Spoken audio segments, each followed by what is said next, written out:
Hi, my name is Alison, and I am a group director and product manager at Crema, and I have ADHD. So today we're going to talk about what that's like, what it's like to be a product manager with ADHD, and all of the great things that come along with it and some of the hardships that I've learned along the way. Just as a disclaimer, this is not medical advice. We highly recommend that you reach out to your doctors. This is based off of my personal experience, and I just want to share my experiences with you. So thanks. So what is ADHD? Again, I'm not a medical professional, but there are lots of opinions around how many variations and what it means at what age, and depending on, the gender and the stage of diagnosis. So not going to dive into that for the sake of eliminating any sort of confusion, but ADHD is attention deficit hyperactive disorder. And it can really show itself in a lot of different ways, depending on where you are in life and what kind of stage of life you're experiencing. And the symptoms can broadly vary person to person. But I want to talk to you about my experience and kind of how I came to learn that I had ADHD.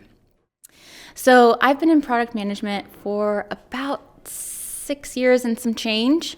And it was in my early 20s, the exact number redacted for the sake of not looking too old, that I experienced one of the worst times of my life.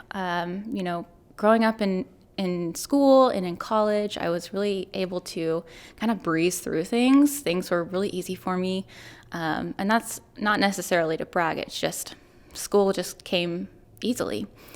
However, when I got into the adult working world, things took a pretty sharp shift the first couple of years. And one day it finally hit me that I was experiencing things that I had never really experienced before. No motivation and overwhelming anxiety because the procrastination of different varying tasks or issues or things that I need to accomplish, all of those things were weighing heavily down on me. And I got to a point where I was feeling super depressed about it because I just felt like I couldn't do anything, but all of those things needed to be done. And I was walking into work day after day early in my career feeling this way and feeling super trapped. It hit me that there might be something kind of more to the equation. So went to the doctor and found my amazing doctor, Dr. Dunn, shout out girl, love her. And she really changed my life. She opened my eyes to kind of what ADHD is for me as an adult and how it might have been there when I was younger, but it's really kind of come to relevancy as an adult and how it impacts me day to day, specifically in my job. Dealing with ADHD that's undiagnosed was really, really challenging. There were days where I thought I was going to lose my job. There were days that I felt, like I couldn't do anything. And, coming to this conclusion of understanding kind of what was going on behind the scenes really has helped me a lot. And I'm excited to share with you some of the great things that I think are beneficial with my ADHD and my specific job, and some of the things that have been really challenging to overcome, and kind of the tools and tactics that I've picked up along the way. So one of the first things that I learned from seeking medical advice with ADHD was how I might be already sort of supplementing my ADHD in my day-to-day life.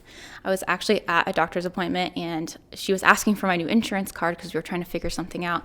And I opened up my wallet, and in my wallet I have different little organizers, different little envelopes inside my wallet to distinguish, okay, these are my work credit cards, these are my personal credit cards, these are my insurance cards.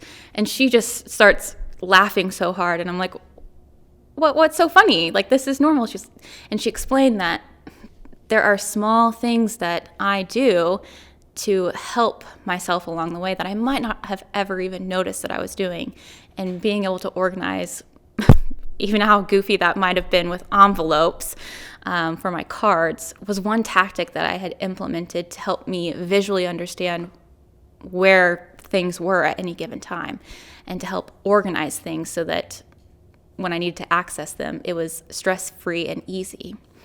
So that learning actually was super, super impactful for me. I started picking up other weird tendencies that I was doing around the house, like leaving my laundry basket right outside of my laundry room when I knew that there would be laundry for me to fold, because otherwise that stuff would stick in there for days and I'd have to rewash it.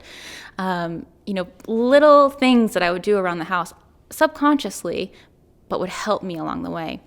And so I kind of started recognizing those things at home and brought them into the workplace as well. The moment that sort of clicked for me, things in my life really began to improve. With ADHD, there are good days, there are bad days, but your body has its own back, and there might be things that you're doing that you're not recognizing that you're doing that can be beneficial. So the first thing I would recommend to anybody is pay attention, because some of these things might be happening to you and they could be, implemented within the workplace as well. One of the ways that, I mentioned being able to leave the laundry basket right outside the laundry door. That is a visual indicator, a visual cue.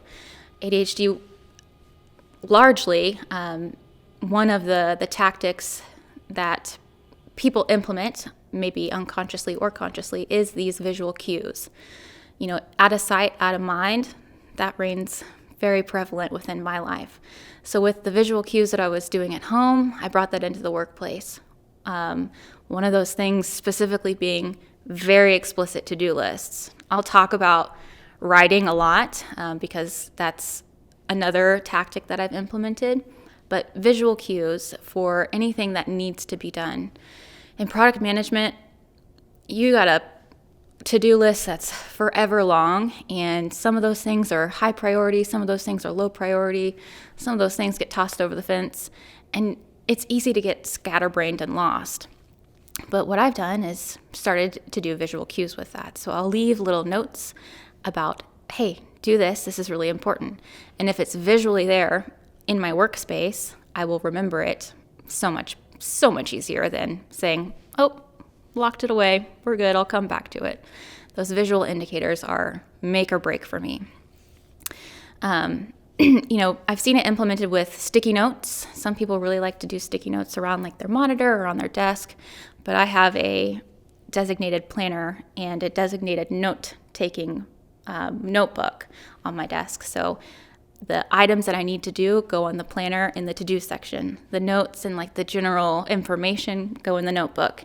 And every single day we turn the page. So it's visually all together, consolidated, and all in one place for me to reference later on in the day when I need it. Another thing that I have really struggled with, honestly, can't lie, is with organization. My organization is not going to be someone else's organization because, again, I rely heavily on visual cues. So when we think about product management, we think about the tools that we use. Jira being a largely adapted tool.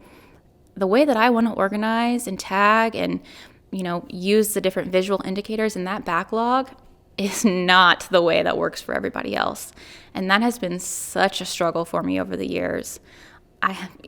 Especially early on, I'd organize the backlog and the upcoming sprints in a way that made so much sense to me. I'd tag things a certain way, I'd organize things a certain way. But then when I'd show my client or my team, they'd be like, what? This doesn't make any sense. And that was a huge struggle to overcome. So I feel for you if you're struggling through, working through whatever tool you use, maybe it is Jira, and being able to organize that in a way that's effective for you, but also effective for your team and for your client. The advice that I have for that is really try to understand why maybe you want to tag something with a certain epic label or a certain version number if it doesn't make total sense to what it actually is, or why you've organized things in a certain way that might not be the explicit priority of the next actual work. Really understand why you've done that and why it makes sense for you logically, and explain that to the team. If they latch on and they're on board, then maybe you can keep progressing that way and utilizing the organizational tactics that work for you. If it doesn't, seek advice and feedback on, why wouldn't this make sense, and how can I kind of change and adapt it in a way that would work for you? talking through it will help a lot if you can't use the organizational parameters that best work for you. If you're able to hear kind of the reasoning behind it, it might help ferment those things in your mind and help you to sort of adjust to fit the team's needs. A lot of people wonder, if I have ADHD, is it going to, make doing my job harder, or is it going to make things more difficult? And the answer is, really, it depends. I feel like ADHD can at times help you to do your job if the role is a good role fit. In my instance, I think it's a perfect example. With my ADHD comes super heightened emotional intelligence and being able to be really attentive to people and how they're feeling. I am such an empath. It is to a disadvantage in some points, but in product management, you really got to be able to read the room. And I am proud that I have, this piece of me that might not be my favorite thing in the world, but it gives me something that helps me to do my job better. Being able to understand people and read people and feel kind of what they're feeling really is beneficial. The ability to context switch easily. Attention deficit hyperactive disorder, right? Like you're bouncing all over the place sometimes. You know what? In product management, that's what you got to do. There are few and far days where I can stay steadily focused on one thing for multiple hours. I am always bouncing between tasks, between clients and the team, and incoming work, outgoing work. Being able to, change your attention on the spot is really important. And with ADHD, some people feel like that's a disadvantage, but I feel like it's a huge advantage to my job because without that, I wouldn't be able to do my job well. Being able to context switch efficiently, effectively is a must in product management, and I'm glad that my ADHD helps me to do that. It makes my life a little bit easier, I think. Excitement and learning new things. So much like the context switching, I get excited about moving on to the next thing. Sometimes that means like struggling to the end of something and finishing something out all the way to the end. That's can be a little bit of a hard to do for me, but I'm always super hyped about moving on to the next thing because jumping into a new task, a new feature, a new project, a new tool, that is invigorating to me. And I feel like, my ADHD kind of helps to push that along. It gives me the motivation to see what's coming next. I do struggle at times with, completing something all the way to the end because finishing that out can be a bit of a struggle. But there is a light at the end of the tunnel with being able to move on to that next exciting piece of work that you have in front of you. And then team accountability for success and learnings. At Crema especially, but in a lot of agile communities and workplaces, your individual success is the team's success. And with ADHD, a lot of the time comes anxiety. I don't know how I would handle if, a problem was solely my fault. I think it would crush me internally. It would probably stress me out to the ends of the earth. Knowing that my team has got my back and I've got their backs through the highs and the lows, and we're never going to finger point and cause one person to be the blame of that is great. At least in the agile world at Scrum and specifically at Crema, we're able to lean on one another, and I think that is something that helps my ADHD and my anxiety and all the life stressors. It's one part of being a product manager that actually really gives back to me as an individual, especially. Another big thing out there is retaining information. So I mentioned earlier that I'm a big writer. It took me a long time to figure out that I can't use a single one of those task or note-taking tools. Confluence, I love you. Can't use you for my own notes. Microsoft Word, Google Docs, they're all great. But when it comes to what I need to write down for my own personal memory and not necessarily for sharing with the team, I have to handwrite it.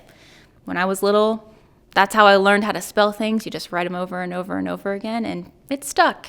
And that sort of learning and visually seeing, people learn in different ways. I'm a doer type of learner.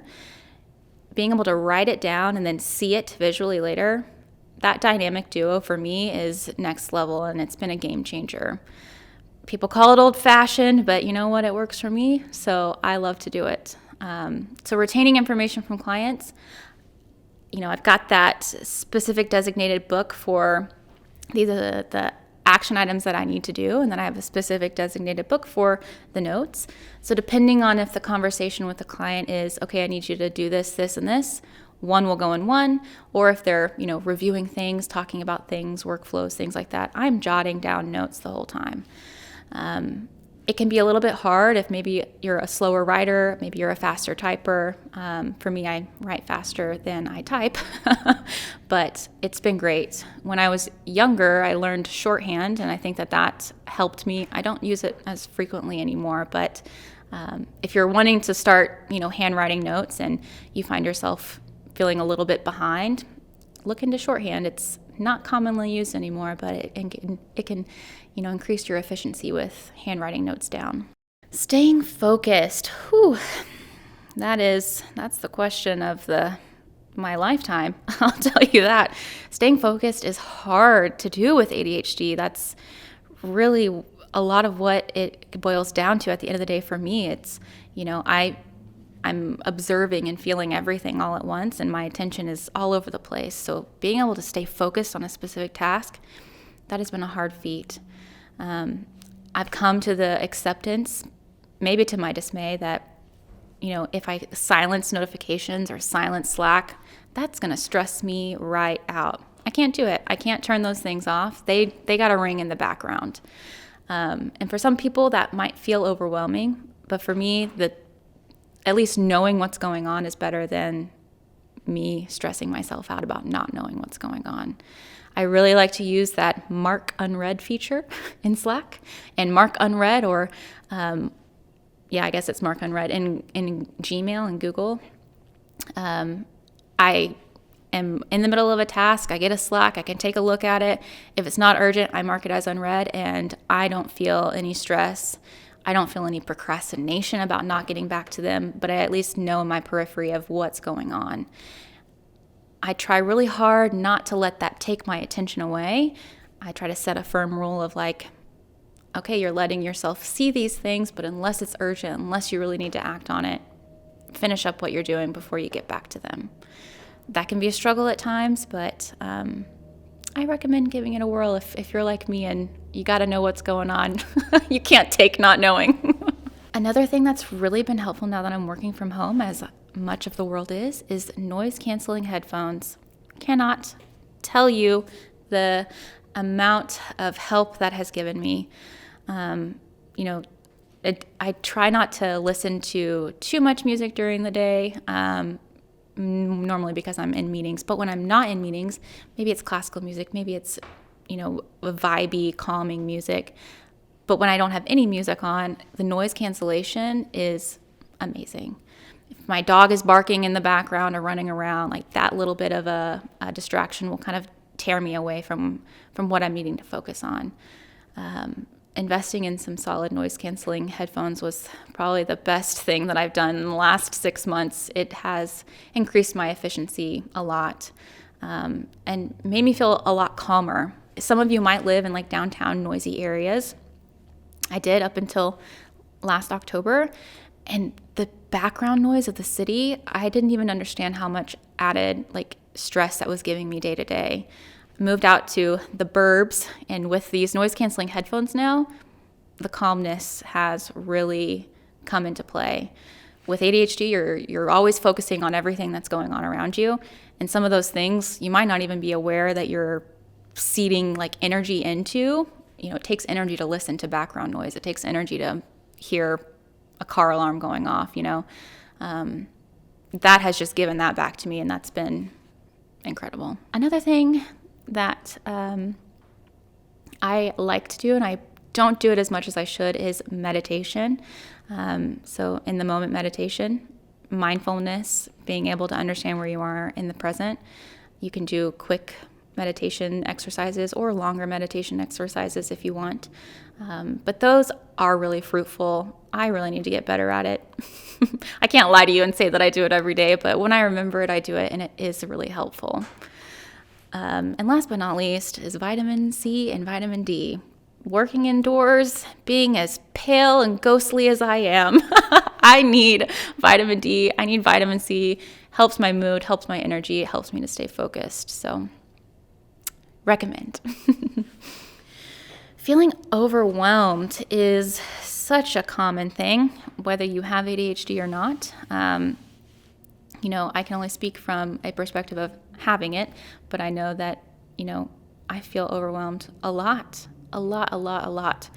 And it's a hard thing to get through, no matter where you are in life, no matter what's going on. Feeling overwhelmed sucks, point blank. The thing that I would recommend and the thing that I try to do on a daily basis is just being mindful. If you can recognize the fact that you're feeling overwhelmed, if you can recognize the fact that, maybe you've got too many stimulants going on in the background or around you, the fact that you can recognize that is a good thing. Taking a moment to just step away and close your eyes.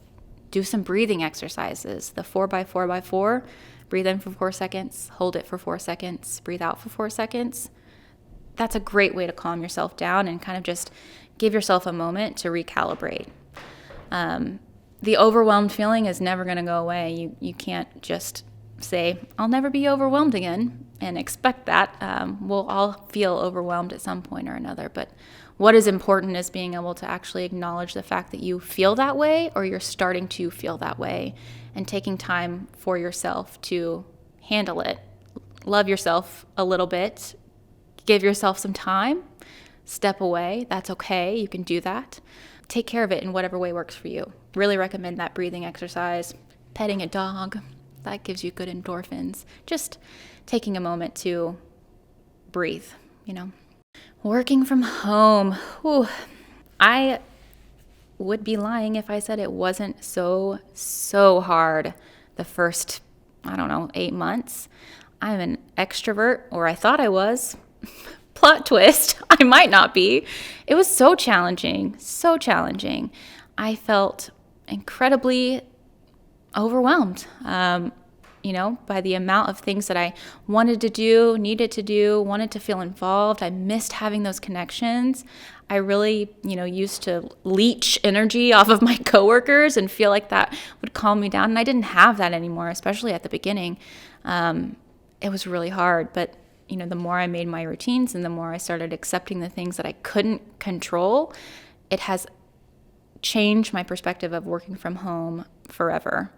In the early days, I'd feel so much guilt if I, had a load of laundry going, or if I didn't work late because, my home was my work and my work was my home. I had nothing else to do. Why not, right? No, we shouldn't have to worry about that, Just because you can bounce around and do lots of different things, especially with ADHD, doesn't mean that you should or that you need to. So recognizing that, you know what, Alison, I'm not going to try to do 15 tasks at once while doing a load of laundry. I'm going to let myself do my laundry over lunch and compartmentalize my day so that I still feel the benefits that are working from home without just overwhelming my system just because I know that I can. And I can do it, and it might not be sustainable, but I can do it. That has been such a good learning for me of really kind of take the day and compartmentalize the day. So in the morning, give yourself the morning to make your breakfast, take your dog for a walk. And after that, hop online, do what you need to do in the morning, take your meetings, all of that good stuff, but leaving the home stuff kind of compartmentalized throughout the day of in the morning, at lunch, or after. I think not having those things compartmentalized like that really stressed me out in the early days because I just felt like I needed to do them, I had to do them, and I could, but it wasn't healthy, that's for sure. And this is a weird one. I don't know if I can speak to if this is going to ring true to anybody else with ADHD. If it does, please leave a comment because I would love to talk about this. I haven't figured out why this has worked for me. Maybe I'll talk to my doctor about it, but regularly moving my workspace around. And I mean my whole desk setup, all of it. I have moved it 6 or 7 times. Maybe it's to the other wall. Maybe it's to a different room that doesn't really make sense, but I need a change of scenery. Doing that has been so weirdly helpful. Can't tell you why. I don't quite know, but it's just been such a good, like right now, my desk is in my closet. I don't know. It doesn't make any sense, but it's reinvigorating to have that new space and new setup, even if it is just on the other side of the room in a closet. Give that a whirl if you want. See if it helps. It's helped me. It's weirdly invigorating, being able to just, scoot my desk over somewhere else and try it out. Work from a new light. Thanks for walking through all of my weird tactics and antics. I appreciate it. I hope that it's helped. I hope that maybe somebody else has been able to say, hey, I do that too, or, I've struggled with that as well. Normalizing talking about this, I feel like, is such an important part of, the society that we live in and technology as a whole. I want to empower us to make this an open and comfortable conversation so that we can help one another. I want to learn from you what things you've implemented that have helped your day-to-day, go easier with ADHD. Maybe things that you've learned that, don't try those. Let me tell you from experience, that's not going to work. I want to know. I'd love to hear about it, and I hope that you enjoyed it. And thanks so much for watching.